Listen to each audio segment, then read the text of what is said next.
So I made the mistake this month of going to a theater and watching a movie, which was the newest Jurassic World. Oh, man. Which I'm not going to talk about in this video because I'm saving it for a rushed recap. It was that bad. It was that good, I mean. Yeah, that good.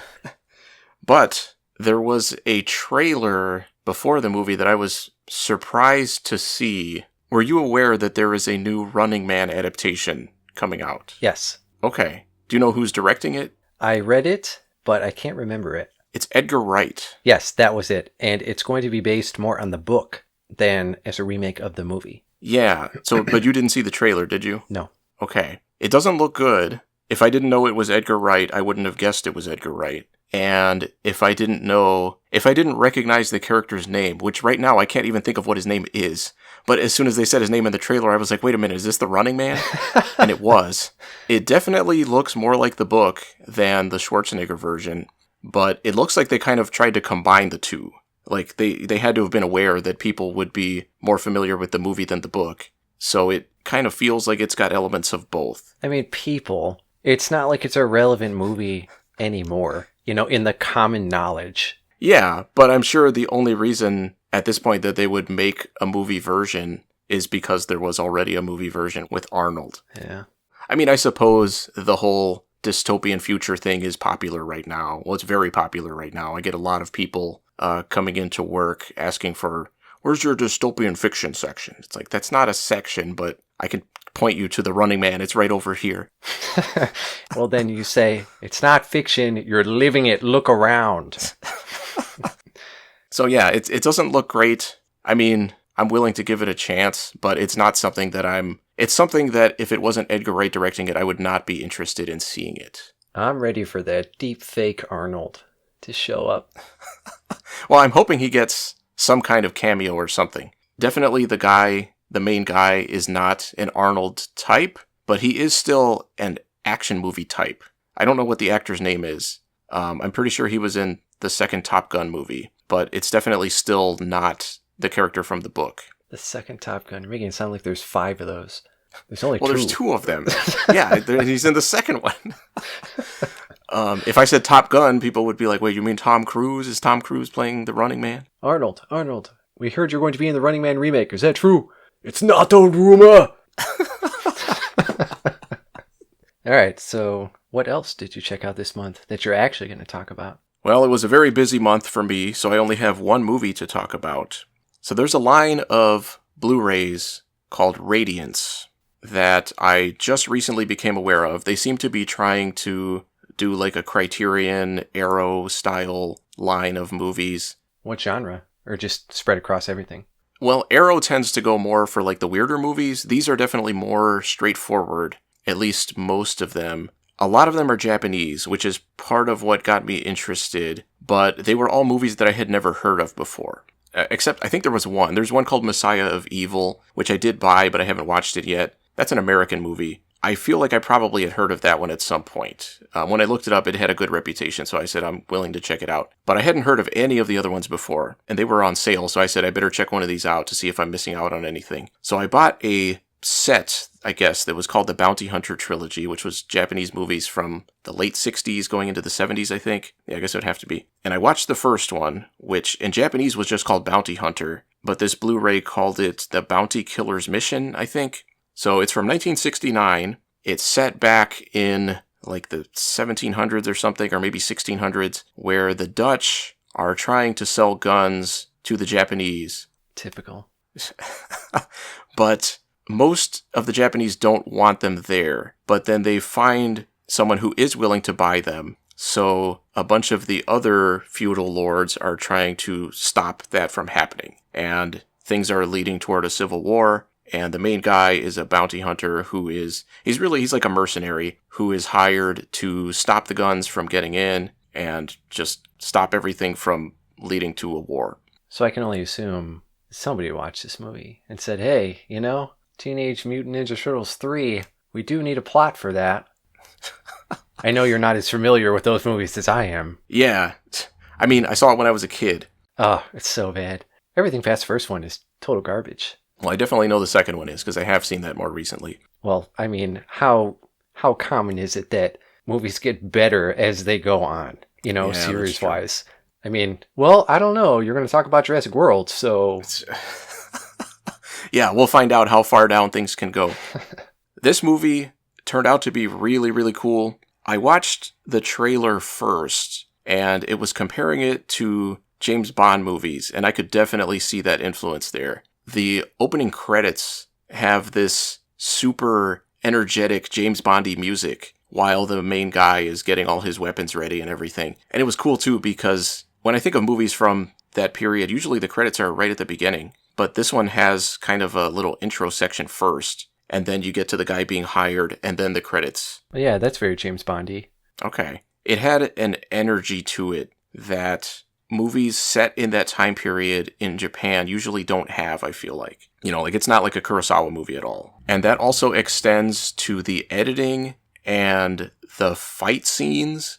The movie kind of goes back and forth between the political stuff, which was less interesting and doesn't involve the main character until the end of the movie when kind of both parts of it come together. So it goes back and forth between the political stuff and then what the main character is doing. And the political stuff feels like you're watching a serious drama. And then you cut to the main character and it's intentionally very slightly over the top. And it really worked. You'll have like a fight scene that's done in kind of the typical way where you have a long distance shot and people are swinging swords and getting cut up and everything.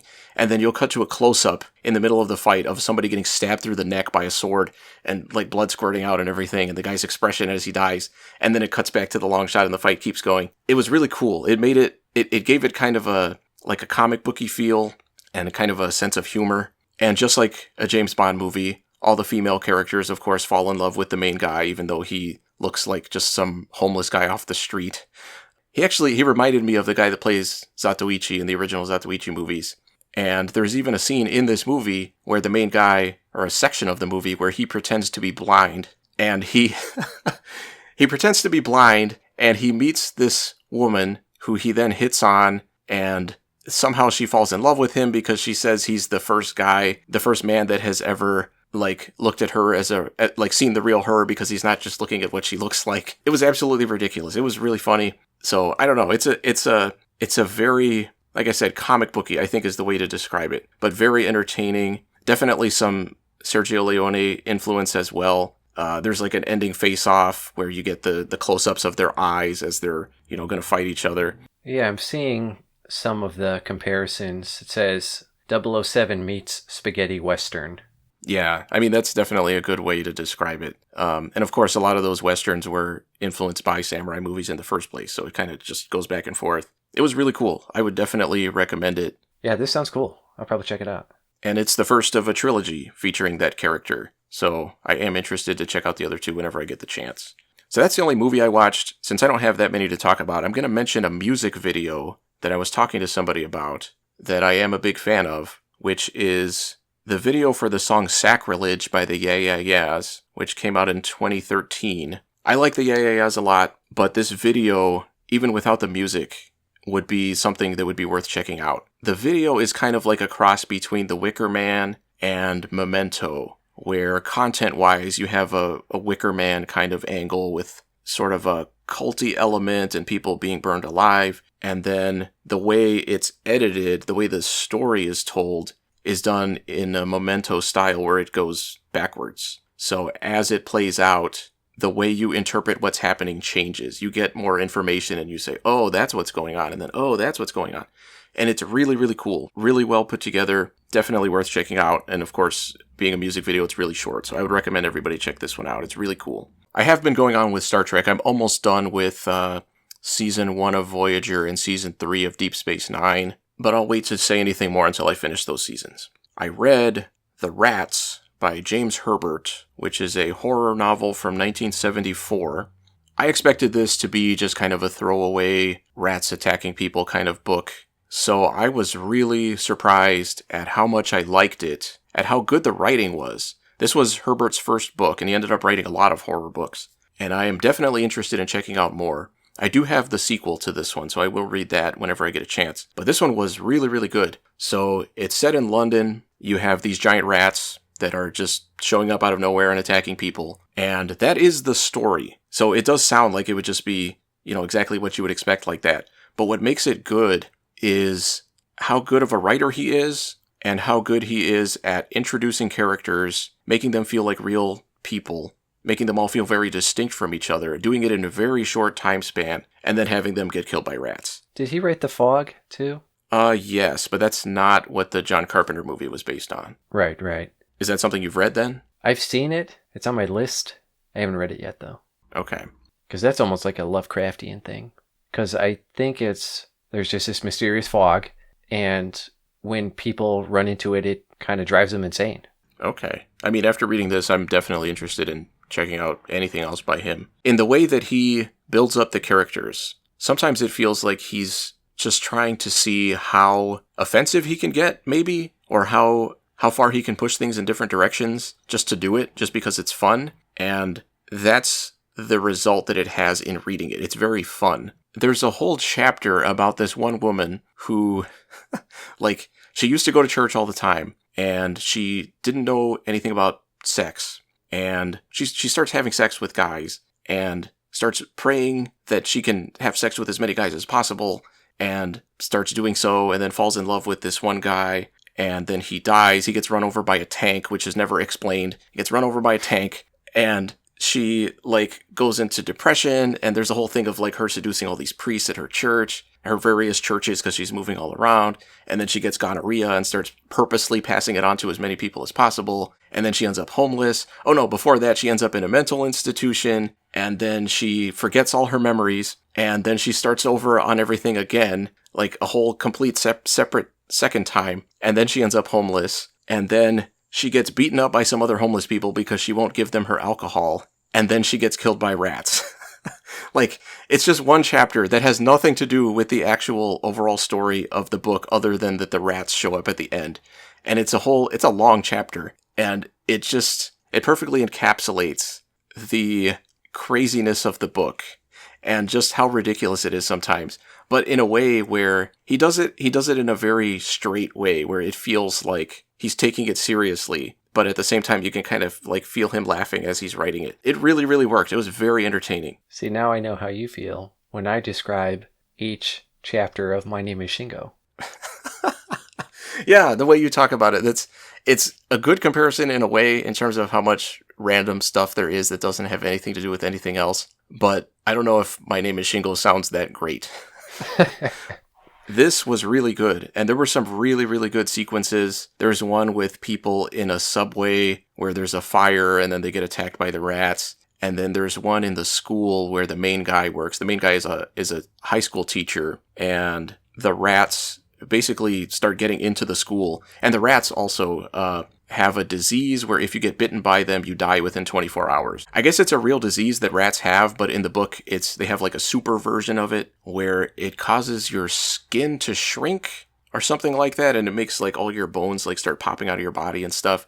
Oh. There was more to it than that, but it was very gruesome. Well, that sounds like it's enough. Yeah, I mean, it was great. There's a lot in this book. So if any of this sounds interesting, definitely check it out.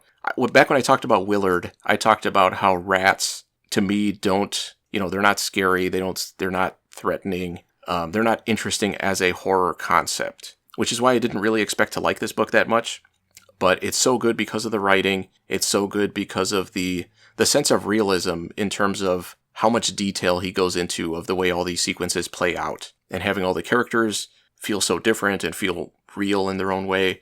But then also the fact that they are giant rats. They're 2 feet long, not counting their tail, and there are some that are bigger than that. And they have the disease, and they're all over the place, and the authorities are trying to figure out how to stop them. And he handles it in a much more realistic way than I would have expected. It's a very pulpy book, but at the same time it has a sense of realism over everything that makes it really work. But mostly it's just super, super entertaining. I mean, when he died, the author, it was suddenly, and no cause of death was given, and a spokesperson said he had not been ill, and that's all we know.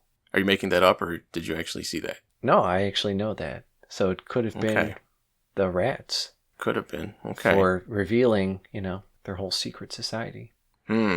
So there are 2 novel sequels. I only have the first one, but I will try to get my hands on the second sequel. And then there's a graphic novel after that as well. And I didn't realize this until when I was looking this up today. It was actually made into a movie called Deadly Eyes, directed by Robert Clouse, who directed Enter the Dragon, which is kind of weird. It apparently got really bad reviews, and James Herbert described it as terrible.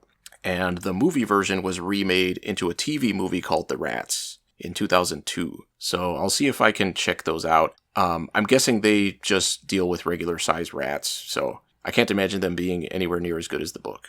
Wait, so James Herbert, who wrote Rats and The Fog, is the same guy who wrote Fluke? What is Fluke? The movie? Well, it was a book first about that dog. But I remember the movie being a very, family-friendly, happy movie about a dog. Okay, that's not the movie I was thinking of. No, I can see the poster in my head. It's like a little puppy, but he's got his front paws in like a big pair of boots. Yeah, I just looked it up. Yeah, it looks like, yeah, that is him. Yeah, that's not a horror movie. That's weird. Interesting. Yeah, it sounds ridiculous. I mean, he sounds messed up. It might just be because his father's name was Herbert. I mean, come on. Okay, yeah. The book cover that I see for Fluke does look like it could be scary. I don't know. Interesting. I'm intrigued. All right, what else you got? I read Mickey 7 by Edward Ashton. Okay, so this is what Mickey 17 was based on, which I haven't seen yet, but I really want to.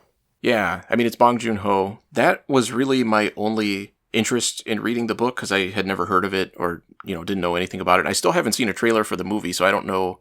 From what I've heard, it sounds like the movie is significantly different from the book. The book was from 2022. The book is about a guy who is on a colony on another planet where his job is to do anything dangerous that they need done, where he will potentially die, and then they can basically reconstitute a new him. He's not a clone. It's different from that, and he uploads his memories before he dies, and then they put them into the new him. And at the beginning of the book, he is left for dead in a cave. There are these creatures on the planet that they call creepers, which are like giant bugs that live underground, and he's in one of their tunnels, but he ends up getting rescued by one of them, and by that point, they've already made a new him, but I don't know if it's against the law, but they don't allow, they're not okay with there being multiples of the same person at the same time. So he has to keep the fact that there are two of him secret. So now there's Mickey 7 and Mickey 8. And they are aware of each other, and they're trying to keep it secret from everyone else. This could have been a really good book. There are some really good ideas. There are a lot of really good ideas in here that could have been explored really well. But for the most part, they're just kind of introduced. Like the idea of, are these two really the same person? Are they two different people now? Is he really living on, every time he's brought back as a new version of him? Or, should he see himself as being dead? Even other elements like the whole colonization process, and it goes into a lot of other colonies and what happened to them, which is way more interesting than the actual plot of the book, because the actual plot is basically a sitcom episode, and not a good one. It's just him trying to keep that secret from his girlfriend and from the people on the base, but he is an idiot, and which is a point of his character, is that he's not smart. So he doesn't take any real precautions. The two of him don't really discuss how to handle things intelligently. They mostly just kind of bicker, and then one of them will go off and do whatever he's doing. The other one will go off in a different direction and just hope that nobody notices that there's two of them. It's really dumb. And it felt like it was trying to be a comedy. I mean, it was, there was a lot of humor in it, and there were moments that were funny, but for the most part, I thought it was trying too hard to be funny, and it came off as just trying too hard. It made it not funny. I mean, it's making me think of that whole arc in Calvin and Hobbes when he made his cloning machine. But that was supposed to be funny, and it was really funny. Yeah, well, Calvin and Hobbes is much better than this. This was not a bad book. I should clarify that. It was entertaining.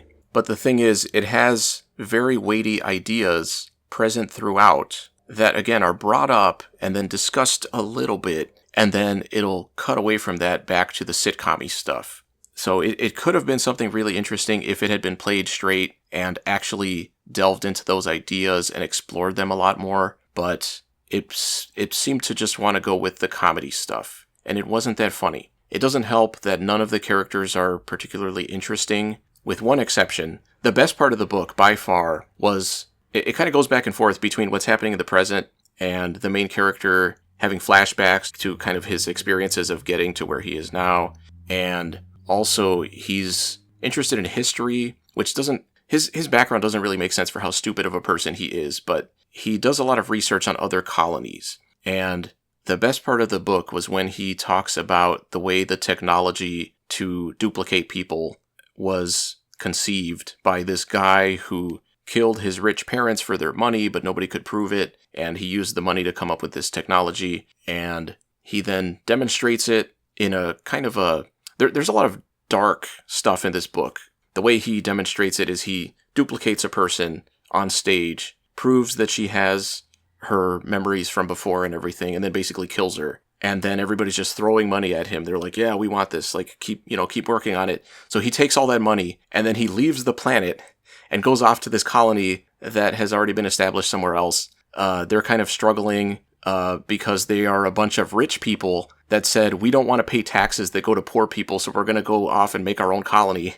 So they left Earth or whatever, and they went off and made their own colony. So he arrives there, and he's got all this new technology and everything, and they're like, oh, this is awesome. So he starts making duplicates of himself, and basically starts taking over the colony, and by the time they realize what's happening, he's, people are disappearing because he needs people's matter to make new copies of himself, so he's killing people and duplicating himself. And they send a message back to Earth or wherever saying like, hey, we need help. And they're like, yeah, you guys basically said like, F us, we don't, you don't want to pay taxes anymore, so you're leaving, so why should we help you? So instead, they're like, okay, but that guy is a threat, so we're just going to go and like nuke the colony. So they send a spaceship out to destroy the colony, but this guy that's been duplicating himself knows that it's coming and destroys the ship. But it turns out there's another planet that has picked up that distress message and is like, hey, that guy is a threat. But instead of sending a ship that's going to shoot missiles or whatever, they send a ship that they basically use as a giant missile. So they have it like flying at the planet as fast as possible, and it just slams into the planet and just kills everybody. Yeah, we call that the chainway maneuver. I haven't gotten any of that yet, but I'm looking forward to it. That was the end of that whole background story, and that was way better than anything else in the entire book. And it's just a background element.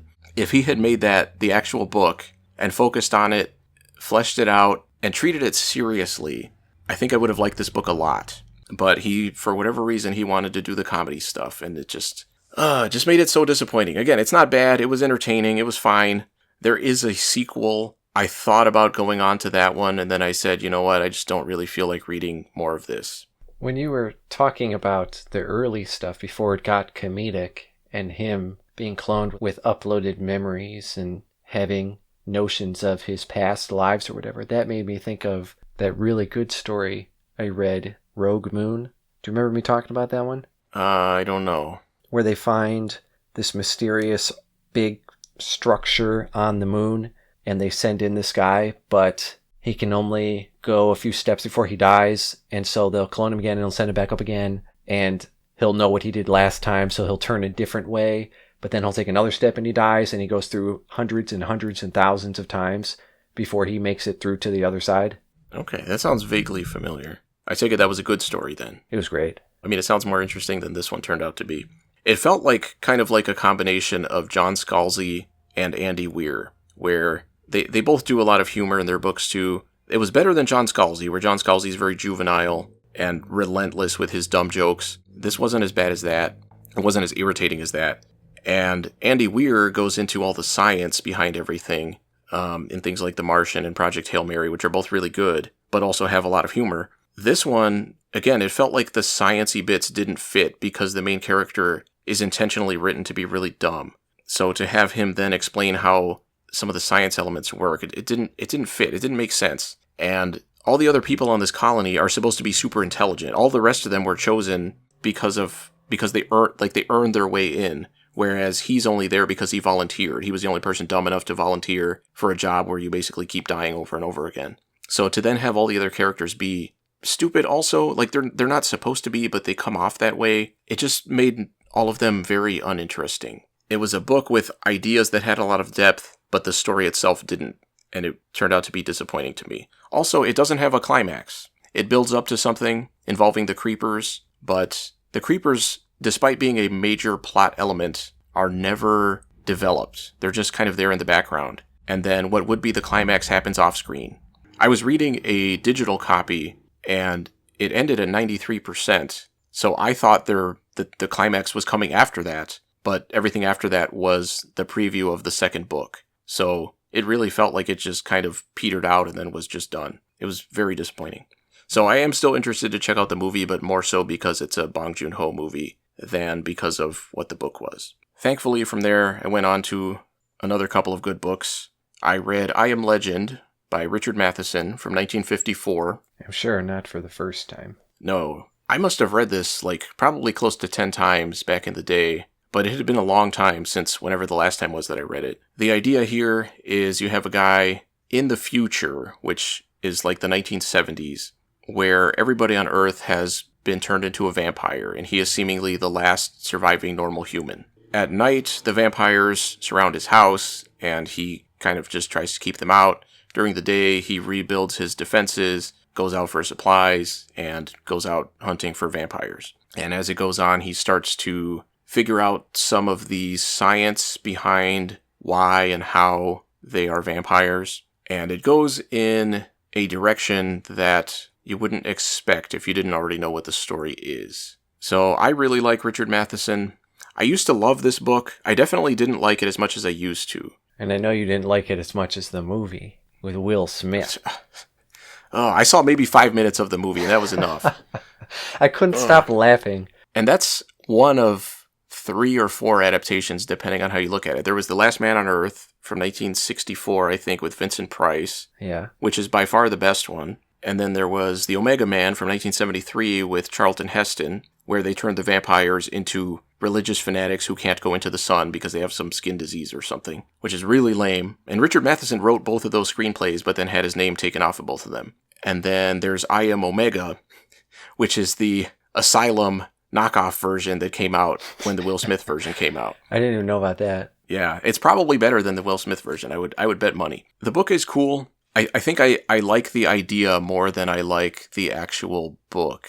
There are some really good sequences in it. The whole sequence with the dog is really, really good. It's probably the best part of the book. And I'm not a dog person, but it's a really good section.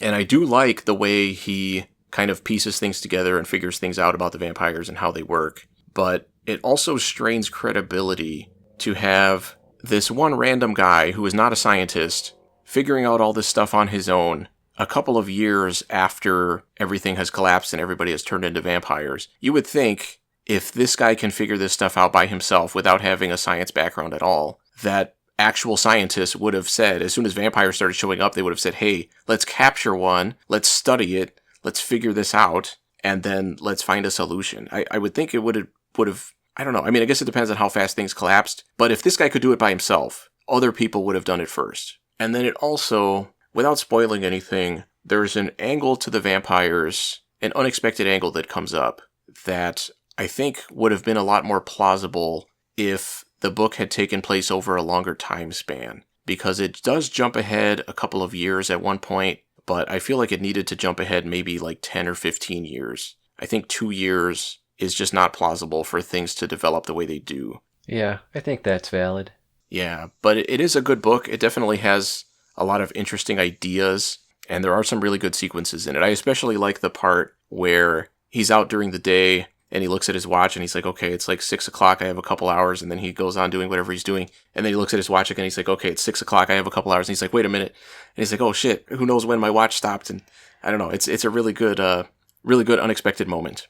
So yeah, it is a good book, definitely better than any of the movie adaptations. Although that Vincent Price one, from what I remember, the first half of that one was pretty good, but then it goes into a flashback of like how things came to be the way they are, which the book does too, but the book does it kind of gradually. The movie does it as like a hard, like, let's cut back to this and explore that for a while. And it never picks up again after that. It kind of destroys the momentum and isn't really that interesting after that. I did like a lot of the details of kind of the background of the book, where you kind of have these implications of some kind of nuclear war and these dust storms that are being kicked up everywhere that seem to be helping spread the vampire virus or whatever it is. It's not a virus. I liked those kind of world building elements and how it didn't. I both like and don't like that it doesn't explain everything, because I did have a lot of questions about the way certain things work. And I thought the explanations that he gave were really good and really interesting, but it did leave me still with some questions. And it's also not a full-length novel, so if you pick this up, it probably contains a bunch of other short stories. I was going to go ahead and reread all those short stories as well. I didn't have time to get through all of them, but I will single out Prey, at least in the edition that I have, as being a really, really good story about this little African Zuni doll that comes to life and is terrorizing this woman in her apartment. Yeah, because they made that into that adaptation with Karen Black, right? Yeah, Trilogy of Terror. And they brought it back for Trilogy of Terror 2. I remembered liking that one from back in the day, that short story, and going into it I was thinking, how good could it really be? Because whenever I watch a movie like that, I always think, like, just kick it, just knock it aside. It's, it's something so small, like, whatever. But the story does a really convincing job of making it feel like a genuine threat. Well, I think in situations where there's something really small, I think about people when they encounter a mouse in their house, and they just flip out and they're afraid to get near it, when in reality it could be like, just sweep it out of the way. Yeah, I mean, that's true. I mean, again, with like a mouse or something, you might be worried about a disease or something. I don't know. If a mouse was carrying a giant freaking knife, I'd probably be a little more like, I don't think I can just kind of kick it out of the way. Yeah, that's true. I mean, he does a really good job of making it convincing that this woman is struggling as much as she is to deal with it. And there is more to it than it just having a knife, which I won't spoil, but it's a really good story, and it has a really good ending. I mean, Matheson wrote a lot of Twilight Zone episodes, and a lot of his stories have that type of ending. Buried Talents was another good one. I'll say that. I liked Buried Talents a lot, too. I read The Big Sleep by Raymond Chandler from 1939. I had never read any Raymond Chandler before. I've said before that I don't gravitate toward like gangster movies or anything like that. The same goes for crime fiction. I feel like that type of stuff it has a reputation of having protagonists that are kind of like on the edge of the law. And I don't know, just those type of characters just don't appeal to me. This turned out not to be what I expected as far as that went. I had seen the movie before, but it had been a long time. I do remember liking it a lot, but I'm glad that I didn't actually remember any details or anything about it when I read it. I ended up liking this a lot. The protagonist, Philip Marlowe, this is the first Philip Marlowe book out of at least 6. He is now one of my favorite protagonists. I would say he is the definition of calm, cool, and collected. He has a very dry sense of humor. He's willing to kind of make fun of people to their face even when they're about to kill him, but in a way that feels just realistic enough, because he still gets beat up. He doesn't always come out on top. Even though Chandler was a pulp writer, and it does have a pulp feel to it, it still has enough of a sense of realism that it kind of rises above having, I don't know, it still has that common pulp element of kind of like male wish fulfillment out of the main character, where he's just the coolest person alive, and every hot woman is like immediately attracted to him, and pretty much every female that shows up in the book is like super hot. And it does go into self-parody at times, which I think were probably the weakest parts of the book. But at the same time, it'll then go in other directions, where sometimes when he's by himself, he kind of breaks down a little bit sometimes, or he makes the wrong decisions. It has a unique quality to it like that I really appreciated. But mostly, the writing is just so good. It's so witty. There are so many good lines. It's all in first person from his perspective. And there are so many good ways that he describes things, or good connections that he makes, that are so smart. Not in he's a good detective kind of way, but in a way where it's kind of points out things about real people that you might not think about. But once he says it, it's like, yeah, that's true. The actual plot was very convoluted. It starts out with him getting hired by this rich old guy who, one of his daughters is being blackmailed, and he wants Marlowe to put a stop to it and figure out who's behind it. And it gets very convoluted. Marlowe spends a lot of the book early on just kind of wandering around and just kind of seeing what he finds out. He doesn't really have distinct objectives. And there are some big coincidences in the book and things that are just kind of happen to come together. So the plot is not the reason to read the book, I would say. It's not bad, and it does have some really good twists, and it does come together well. But at the same time, there are definitely some shortcomings, and it is very convoluted to the point where he actually has Marlowe sit down and explain what has happened up to that point more than once, which is good because I actually had to take a break, not on purpose, but like about halfway through the book. I didn't get a chance to read any for a couple days. And when I came back to it, I was worried that I was going to have lost too many of those trails. But thankfully he recaps everything. And this book and the movie kind of have a reputation. There's like an urban legend around it, kind of, where there's a certain character that dies, and the character's death is never resolved. You never find out who killed him, or if he killed himself, or why. And the urban legend is that people would ask Raymond Chandler who killed him, and his response would be, "I don't know." And that's pretty ridiculous. If you actually read the book, that urban legend doesn't hold up. He obviously knew what was going on. It seems to be, what people say is that he forgot that the character was in the book and that he killed him off and then just forgot to get back to it. But it comes up multiple times. It's not something that is just happens and then, glossed over. But it is true that it does not get resolved in the book. And it does kind of bug me a little bit. It's just part of that convolutedness of everything. And I've read some different explanations that maybe it makes it more realistic to have something happen that the main character, the private detective, doesn't actually figure out. And I don't know how I feel about it. It's just kind of weird. They offer a few explanations, a few possible explanations, but you don't find out which one it was, or if it even was one of those. So it's kind of weird. I don't know. But it is a really good book for the writing, for the characters. All of the characters are interesting and distinct. Their personalities, especially the way Marlowe interacts with them, is really interesting and really entertaining. And again, so many witty lines and so many just smart reactions to things. And there are a couple of moments in the book that are genuinely, I don't know what the word would be to describe it. There are a couple of moments where you're in the middle of a big scene and then something very unexpected happens. And it'll be the end of the chapter, and it'll be the kind of thing where it's like, okay, I immediately want to read the next chapter to see what happens. So yeah, I'm glad that I ended up really liking it. I read this in one of the Library of America editions that collects like 5 books in one. So I did get all of his novels, I think, in 2 volumes. And I will be talking about another one next month, because I actually read this in preparation for a book club where they were going to be talking about The Long Goodbye, which is the 6th, and I think the final Philip Marlowe book. So I will be talking about that one next month. But I'm glad I liked this one as much as I did. And I can see why Frank Miller is such a big fan. You can see a lot of what Frank Miller is doing and stuff like Sin City, you can see like directly in this book. Well, I mean, The Long Goodbye is a title of a Sin City story. Yeah, well, he did The Hard Goodbye. Oh. But yeah, it's clearly a direct play on that, yeah. So that's everything I read. I am still playing New Vegas. I've decided I'm going to go ahead and just finish it off, just kind of complete the main story and just call it done, because it's just taking too much time. I think you said that last month. Yeah, I feel like I did. I didn't have a chance to do a lot this month. And my PS3 has been overheating lately because it's so dang hot.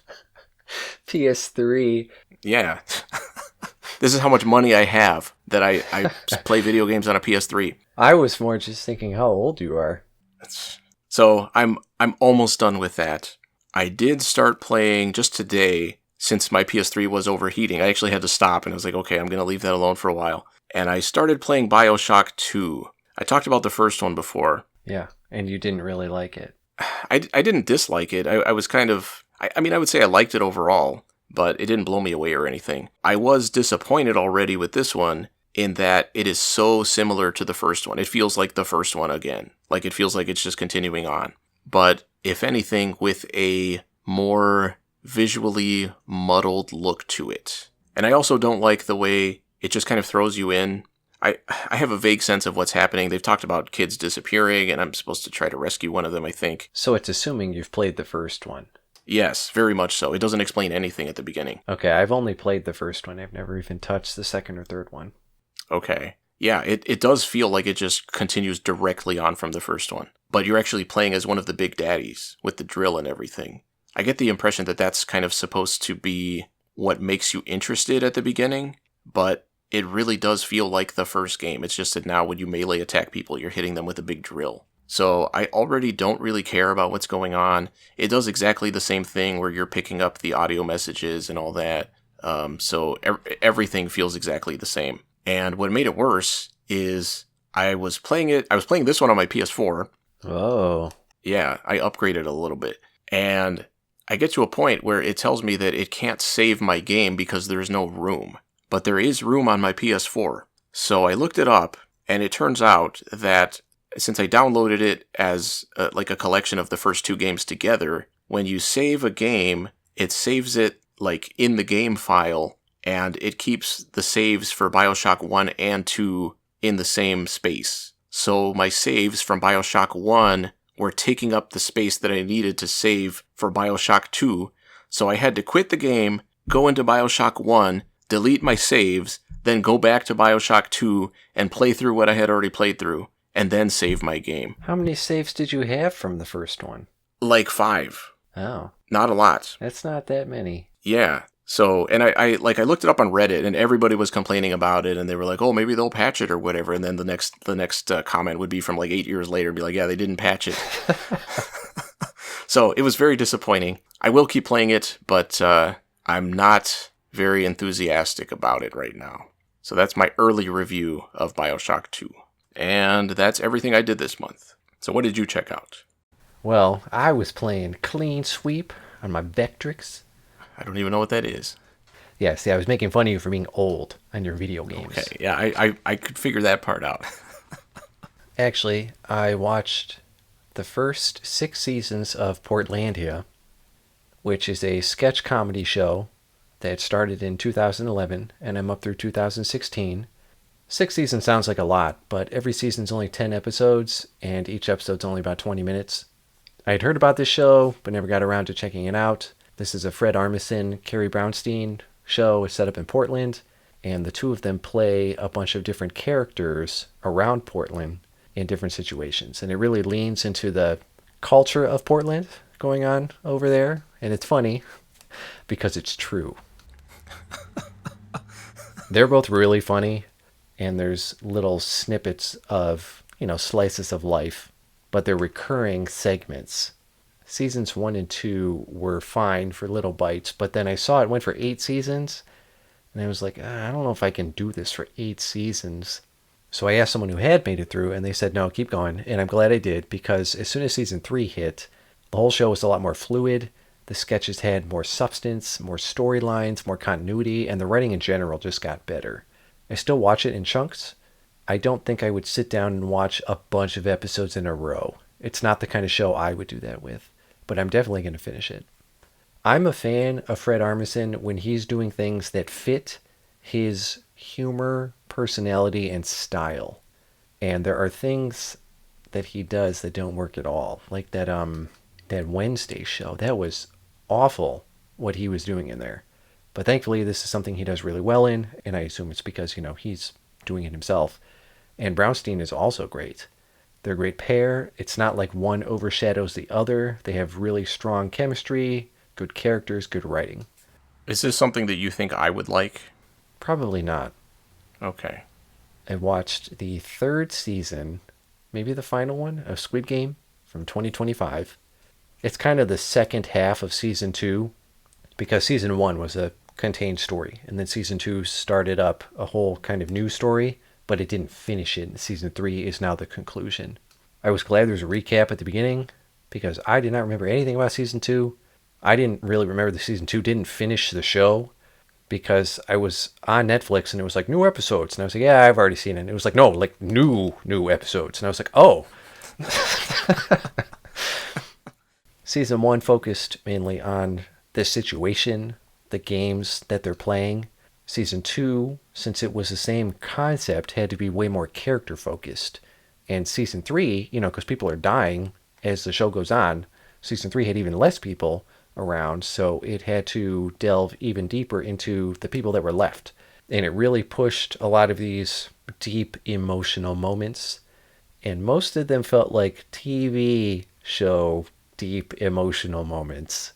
I mean, the show itself is not realistic, but at this point it feels so unrealistic. And something that cracked me up was at the end, during the epilogue, I'm not going to talk about how it ended or anything, but there were all these people from these games going to visit or interact with people outside of the games. And all of the external people were somebody's brother or their sister or their child or their mother or whatever. And it probably would make more sense to watch seasons 2 and 3 back to back instead of with a huge gap in between like I did, because I didn't know who the hell any of these people were. And they're like, oh, I'm like so-and-so's mom. And I was like, I don't remember who so-and-so was, though. And it would be one thing if it was just a couple people, but it was a ton of people. Like everybody's extended family was all of a sudden in the show in the last episode for the last 10 minutes. And apparently David Fincher is doing an American version of the show because that's what we need. Finally. And, you know, he could always talk to Spike Lee for some advice on how to do it really, really well. Oh, man. Yeah, I was just thinking about that the other day. Yeah, because it was so good. I watched... Okay, I didn't ever think I would say this, but I watched this Hallmark original movie.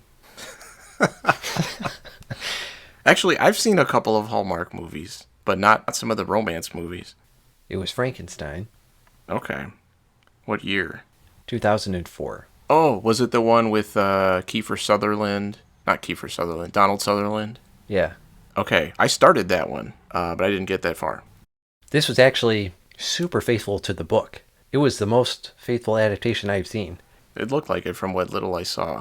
I think it was about 3 hours long, but it was pretty good. I was surprised. The dude that played the creature was the guy who played that super vampire in Blade 2. You know who I'm talking about? Yeah, and he was like the fairy elf guy or whatever in Hellboy 2. I was thinking about that because the only movies that I've seen him in, he plays creatures.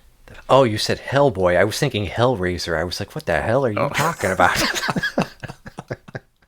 I did think it was interesting. I don't know if interesting is right, but you had William Hurt and Alec Newman, I think is the main guy's name. And they were also both in the Dune TV miniseries. And Kevin Connor directed this miniseries. I thought you would like that. He's done a lot of movies that I assume you've seen. Yes. I'm a big fan of At the Earth's Core and The Land That Time Forgot and Motel Hell. Surprisingly good adaptation. No Blade 2 tie-ins, outside of the actor, though. So you're saying it could have been better. Okay. Everything could be better if it has a Blade 2 tie-in. I mean, it could have Ron Perlman show up. He'd be like, oh my god, the creature! And he'd be like, no, I'm just Ron Perlman. I watched a 2024 horror movie called Abigail. I assume you've at least seen the poster for this one. I don't know. It's that bird's eye view of the girl with the ballerina dress on. Okay, yeah, that sounds familiar. So it's horror, but it's current horror. So you got that small black comedy element thing going on. It wasn't bad, but it was a little bit long for what it was. So the plot is a group of kidnappers get paid to kidnap this girl in exchange for a ransom from her rich father. So they get her to this big mansion and they tie her up in a bedroom and blindfold her. And the guy that hired the group of kidnappers who don't know each other says, okay, just wait here, things work out, and then he leaves. But it turns out that the girl is not what she seems, and things turn out poorly for the kidnappers. It was definitely trying too hard at some parts, and the acting in movies like this is usually terrible. And for some of the people it definitely was, but for others it was tolerable. I would classify this as a group popcorn horror movie made in good fun. Interesting. Because, you know, it has that last house on the left type of thing where things do not turn out the way that you think they're going to turn out based on the premise. I've never seen that movie, so thanks for spoiling it. Yeah, well, I know what a huge Wes Craven fan you are. Mm-hmm. And because the kidnappers don't want the other kidnappers to know their real names, the guy who hired them says, fine, I'll just assign you names so you know what to call each other. And he gives them all Rat Pack names. And one of the kidnappers goes, oh man, so this guy's in with the pop culture references. But it's like, the Rat Pack is not from 2024, man. It'd be like if he gave them all, you know, Lovecrafty names and it's like, oh, my man's in with the pop culture references. Cthulhu, Ezekiel. I can't think of any Lovecraftian things right now. Give me a Lovecraft name. Sathagua, well, that's a Clark Ashton Smith. Azathoth, the Migo. Amigo? Migo. M-I-G-O. Okay. That's everything I watched. I read this really, really good folk horror anthology. And it is called Tales Accursed, a folk horror anthology. And it has stories that were written from 1870 through 1965. But the majority of them are from pre-1900. And this anthology was published in 2024. And it was an Unbound book, which is a kind of Kickstarter for publishing. You can do your own research on Unbound. It sounds like a really good idea on paper. Yeah, they're going through a lot of shit of their own making right now. Every story in this book was worth it, and it's a time period where I really don't have too many horror stories from outside of really mainstream stuff. But definitely worth checking out if you have any interest in good horror writing. Do you have it with you? Would you remember some author names? I'm assuming Ambrose Bierce is probably in there. I don't see that name. Fiona MacLeod, Algernon Blackwood, E.F. Benson, Eleanor Scott. The illustrations are good too, because the person who compiled this anthology also did the illustrations. I read the final book of the Gwendy trilogy, which was published in 2022, and it's called Gwendy's Final Task. And I've talked about the other two books, kind of spread over time, because I didn't think they were that good, which is why I didn't really push to get this one in. Turned out to be a good book to fall asleep to. It is squarely in the ridiculous territory at this point, because the main character, Gwendy, who is now in her 60s, because in the first one she was a little girl, in the second one she was a young adult, so now she's in her 60s, and she comes into possession of the button box again. And the whole crux of this trilogy is Gwendy receives this box, this wooden box with big buttons on it, and there's one for each continent. And if she pushes it, something really bad happens on that continent. It's a very Stephen King premise, and not one of the good ones. So in this book, she comes into possession of the button box again, but this time she has to get rid of it. And because it's this kind of magical artifact, the only way for her to do it is to dispose of it in outer space. Yeah, that was my reaction too. I will say this is the most entertaining out of the three, so that's a plus, but it's definitely the dumbest as well. I mean, I'm guessing the entire concept was taken from the Richard Matheson story, The Box? Or no, it's called Button Button. It was made into a movie called The Box. Was that Frank Langella? Yeah, I never saw the movie. Actually, I never read the story either, but I know it's a box where these people are offered money if they push the button in this box, but if they do, it'll kill somebody. It'll kill a random person. I do that in half a second. I'd push it before you even finish a sentence. So I read the book. It was whatever. The one thing that really, really bothered me, Stephen King is getting older. I've noticed in more than one of his recent books, he has jumped back to very explicit Dark Tower references. The Dark Tower is my favorite book series of all time. Gwendy's Final Task was probably the worst offender that I have seen. There's a huge chunk of this book where she's up on this space shuttle and she has this big conversation about the Dark Tower, and characters are quoting other characters from the Dark Tower series, even though they would have no actual connection with those characters. And the most offensive part of it was in the Dark Tower series, Roland's the main character. He goes through all of this strife, all of this sacrifice. He and his team, they've endured so much, all these trials and tribulations. And, that series ends the way it ends, and it's very satisfying. But it turns out that even after all of that, with this wooden box with a button on it, if you push this button, the whole Dark Tower just collapses. And it was so frustrating because her temptation is, don't push this button. And, the evil powers that be are like, push the button. And I was like, that's it? That's what's going to make the tower collapse now? If she just pushes this button? I got really irritated just reading the end of this book. It cheapened some really masterful storytelling. And I actually dread that Stephen King is going to write a new Dark Tower book before he dies. That would be bad. There is no reason to write a new Dark Tower book based on what already exists, which is why when he wrote The Winds Through the Keyhole, which chronologically takes place in between, like, the middle books, which was good. Plus, if he wrote a new one, the writing would be like his current stuff, which is not as strong as his older stuff. Okay, that's my vent on that. That wouldn't be the first time that he's ruined something that he wrote before. He has the allusions to Pennywise still being alive in the Tommyknockers. Oh yeah, Pennywise is alluded to be alive in this book too. Oh, of course. And in the Tommyknockers, he also cancels out the entire book, The Talisman, where Jack Sawyer is trying to save his mother. And spoiler, he does. And then in the Tommyknockers, it turns out she's dead. That she died anyway. Yeah, as far as I'm concerned, The Talisman is a Dark Tower book. People complained to him about that in the Tommyknockers, and he then walked it back and said, "Oh, it's not really Jack Sawyer. It is, because that's his name, but it's a different Jack Sawyer who just coincidentally happens to live nearby and have similar life situation and everything." Whatever.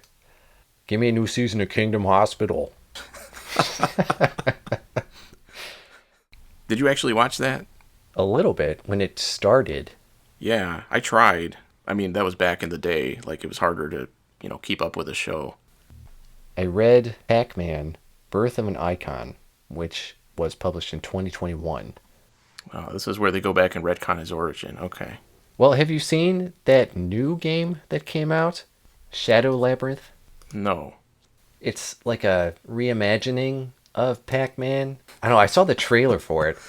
It's like a Metroidvania, but the visual style gives me kind of like a Dark Souls type feel.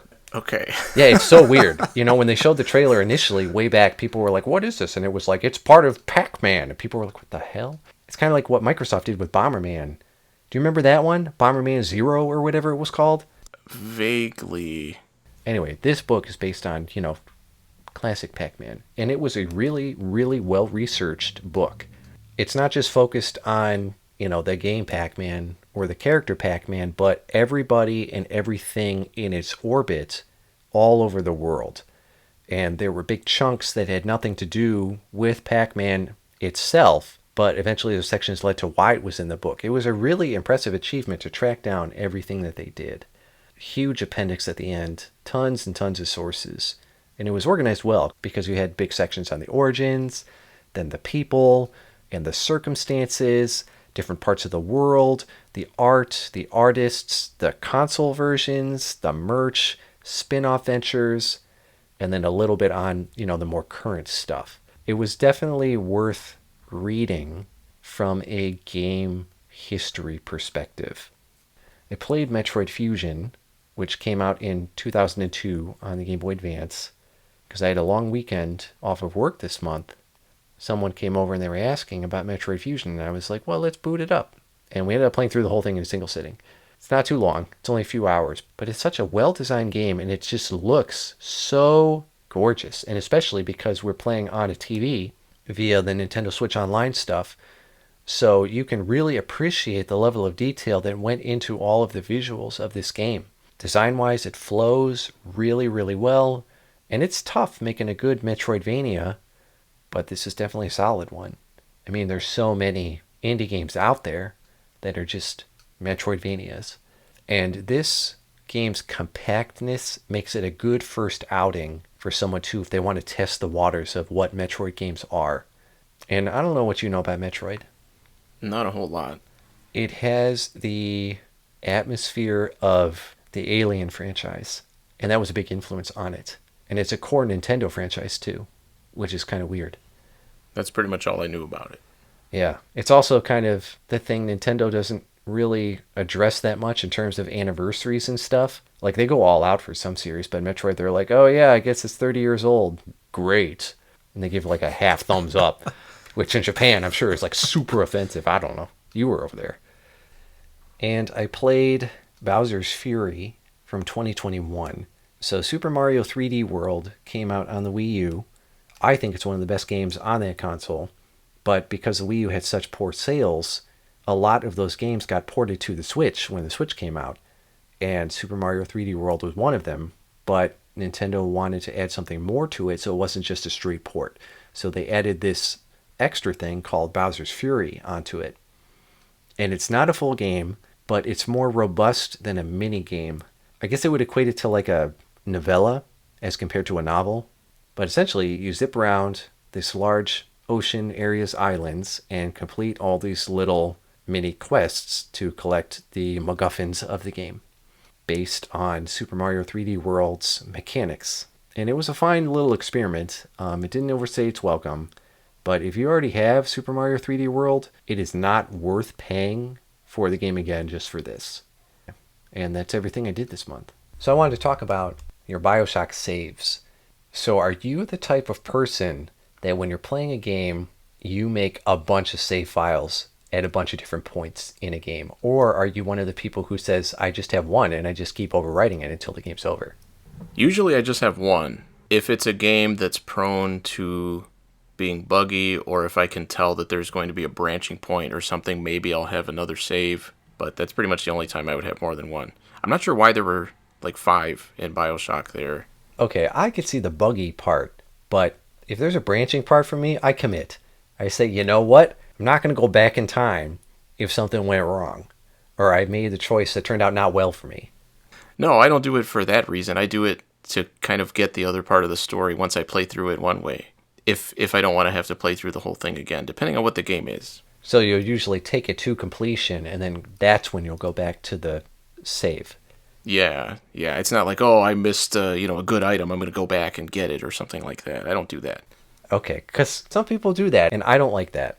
Especially things like RPGs. Yeah, that's what I was going to say. Something like a Fallout game. If I get a companion killed or something like that, if they die, they die. I miss the rest of their story, but that's the playthrough.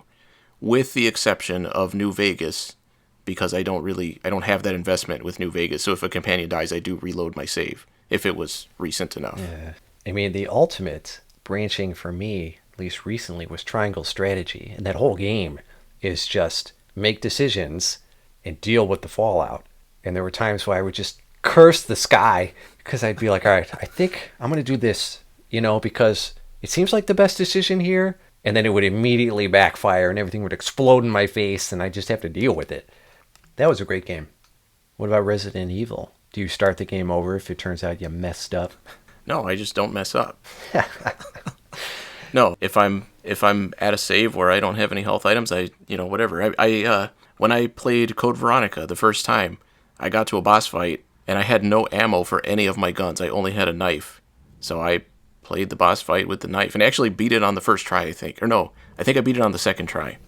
Those games, Capcom intended you to start over. If you blew through your ammo too fast or... Yeah, there are times where you literally cannot continue if you don't have the items. I remember when I was playing one of the ones on the boat, the big ship. What was that? Resident Evil Revelations? Those shitty ones. Yeah, and there was this huge boss behind this door, and it was about to bust through, and I was like, all right, bring it. And I ended up dying. And before I could make any decisions or do any inputs, the game was like, reloading right before this boss fight again. That's like anti-Resident Evil. Yeah. That's so disappointing. If I'm playing games with somebody else and they try and do that shit, and they're like, oh, there's this thing coming up, I think it's going to be really tough. Let me save here so I can reload. I say, no. And I knock the controller out of their hand. I've broken so many controllers that way. Well, I mean, in a Resident Evil game, you do strategically say, like, okay, I've played through, a decent amount, because you have your limited saves and whatnot, at least in a real Resident Evil game. Yeah, I'm talking about when you have unlimited saves. Yeah. But I mean, like, a real Resident Evil game is designed for, like, that's part of the strategy of how you play it, is where do you save? Right. I'm talking not necessarily about Resident Evils. I'm talking like any game, especially in this era we live in where you can put a save state anywhere at any time. Yeah, it's ruined horror games. There's no tension anymore because when you die, it doesn't mean anything. I sometimes self-impose limitations on how I play the game. Like, I won't use certain elements that are there in the game. I mean, BioShock is kind of an example where you have the, I don't remember what they're called, but the Vitapods or something, where when you die, it'll bring you back at these certain locations in the game instead of making you go back and load your save. This is a case where I'm not invested enough in these games to disable that element, because I think I would just get more frustrated and just, enjoy the game less. But if it's a game that I actually care about, I want it to feel like it matters if I die. It depends on the kind of game. But yeah, I mean, you want that challenge. That's part of the point of playing it. Right. At least for a normal person. Well, that's another month knocked out. So thanks for watching. if you're going to go back to part of the video, you have to go back to the beginning and do the whole thing again. You're stuck with your bad decision.